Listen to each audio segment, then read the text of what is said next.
Бірде Оғыз хандығының бегі жорыққа әйелін алып шыққан екен. Кенеттен жау шабуыл жасап, бек жау қолынан қаза табады. Жаудан аман қалған бектің әйелі үлкен шіріген ағаштың қуысын паналайды. Жүкті әйел ағаш қуысына босанады.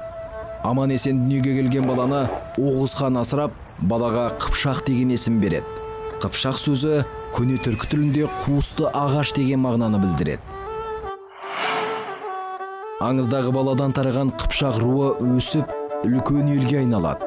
Шығысы Ертіс өзенінен батысы Днепрге дейінгі аймақта қоныстанған хандық Қыпшақтар даласы, Дешті Қыпшақ деген атқа ие болады.